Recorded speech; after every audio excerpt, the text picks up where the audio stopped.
Fort, he's got down between the warp spiders and the rangers. Knobs would, or not the the knob squad would get pretty much be game with an avatar. So I don't know why he's not going tier 3. He's still got what?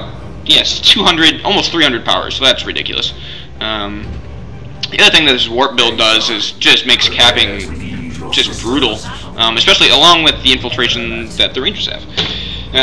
Especially when you only got 4 units on the field as orcs, it makes it hard. But, if you look at it, what else are you going to do at this point? You're not going to be going for sluggers / stormer. You're not going to be going for anything in tier 1, because that scales like junk. You're not going to be going for weird boys, because it's going to disappear quick enough. Vehicles? Yeah, that didn't work. We got the 2 wrecks to testify to that. Deft Reds, nope, would never catch the opponent and would go down quick. There's really not too many options. Maybe now I could see stick bombers, maybe just against big mobs, and light Eldar units, take huge amounts of damage quick. So all it takes is one squad not being paid attention to, and it can disappear pretty quick. That's another reason why I kind of going on with the booby traps. Though one good idea, and I kind of like the usage. You got a few good hits out of it. I don't think he used them, Tex isn't using them to their potential, like I said, with maybe getting that camo and going on to the other side to just kind of disrupt things. But, I guess that could be forgiven too if he was switching between booby traps and grenades, stick grenades. I think, oh, that's my phone. Well, we'll ignore it. Yeah, it's no important. Anyway. Just my, no. So, what was I saying? With stick bombs. Yeah, stick bombs I think would be a good idea for the commando, just as far as, so the same thing, going in between a stun and a stick, that's dangerous stuff, especially against warp spiders, when you should really be using those stun grenades more. I think really it'd be better suited with having the camo on there.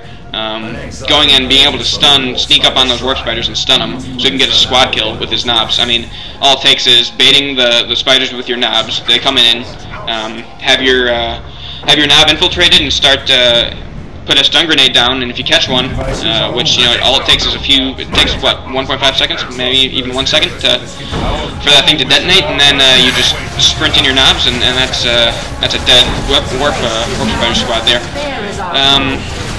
So in that regard, I mean, I definitely recommend going for at least the grenades, using the stun grenades more, or in normal grenades. He goes for assassin snipe here. He built. I don't really like this. He purchased the assassin snipe as he was meleeing the warp spider, which by the time that he was even close to being done, the combat was over. Again, you see the entangling there. Great job. But, you can't really deny that knobs mess stuff up when they catch them. In this case, they just can't catch them. So, oh, by the way, the knobs ran in and messed up the Falcon here, too. I guess you didn't see that. A more personal acquaintance. That just sounds creepy coming from, like, a space elf. Yeah, that's just kind of weird. But anyway, if you've been watching the victory points, it's been quite steady. I mean, the knobs have definitely been helping. Despite the superior mobility, does he lose? Wow. He might lose his whole Banshee squad. I forgot about this. Oh, does he? Nope, it's dead. Alright, so he just lost a second Banshee squad. Wow, he's stuck in. Oh, okay, that's why. Yeah, level 4 sluggers with a knob on him. That's pretty scary stuff against a level 1 Banshee. That'll do it.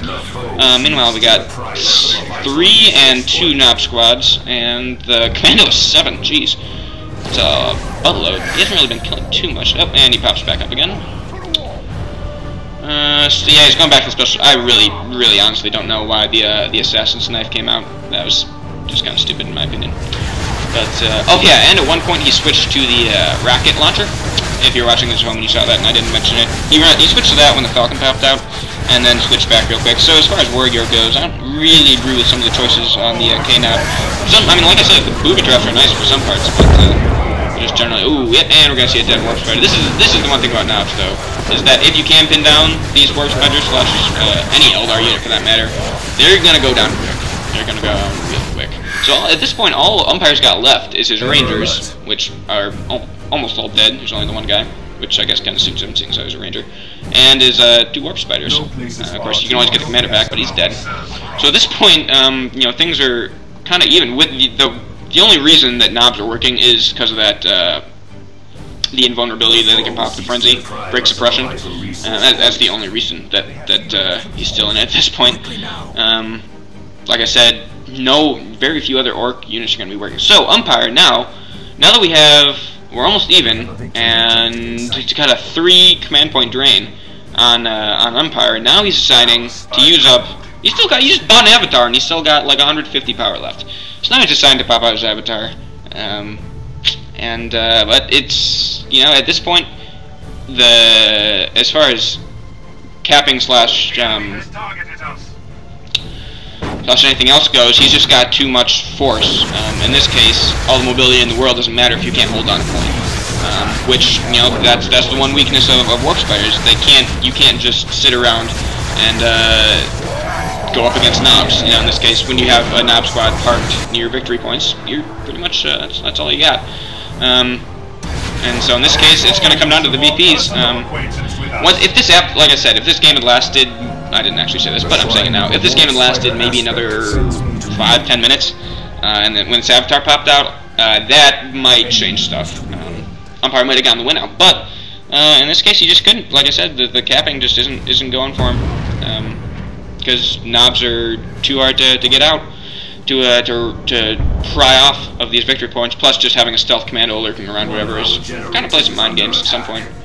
So even with all the mobility, just the fact that these big, heavy orc units are sitting around kind of means, well, never mind, here comes one at least. But yeah, I mean, as far as what went wrong with Umpire, I don't think it was one single big mistake, but if you look at it, now the avatar pops out, but it's a little too late. I don't know if there's one big mistake that he lost. As far as just the general losing units here, losing those Banshees was pretty sore. Not going to tier 3 when he could have. And getting this avatar earlier, even if going for that Falcon, I thought was kind of stupid. Otherwise, he did everything quite well. I mean, the double warp spiders suck to play against, especially with someone as skilled as Empire. You can see that in the fact that the orcs lost pretty much everything they tried to use minus knobs. Of note, he did survive. These Sterling Slugger Boys, the very first unit that Tex had, survived. That's saying something. But yeah, I mean, in the end, it just came down to, I think, those individual unit losses where he would lose those Guardians, which kind of generally just hurts when you don't have your Guardians around for general capping. Losing 2 squads of Banshees, that really hurt. The Falcon, just general, and I guess the Ranger's dead now, too. I guess I missed that. And so that is the end of the game. And, yeah, like I said, if this game had gone on, odds are the Avatar would have really helped things out, combined with the Warp Spiders, because, like I said, the only thing that was really keeping the Orcs in was the fact that they could hold down these points, and Warp Spiders couldn't dismantle them, but Avatar, good. Also, along with the really good play was the power harassment on Tex, on Umpire, even though Umpire had massive amounts of power, just the general harassment. You didn't see this power farm here never got touched, I don't believe. And so Tex go for a quick tier 3, and it ended up working out for him. Also, Tex had over 1,000 rec and 300 power at the end, so I guess he could have gone, go for another knob, or go try out a looted tank, or a weird boy, just something supplementary, I suppose, for the knobs. But it worked in the end, yeah. So that's a game, so now I'll hit up the score screen here. Actually, I hadn't checked this out the first time I watched it. But it is kind of nice to see one orc, so you don't see too often, you don't see the KNob too often, go up against one of the best Eldar players and one of the most played, the Warp Spider Xart, and come out on top. So, geez, wow, Mando got up to level 9. I think that was mostly with some of his explosive shots from that shotgun, where they won't be getting squad kills, but he left be killing stuff. So yeah, level 9, lost him twice. Warp Spider Xart went down 3 times though. So units, yeah, if you do check out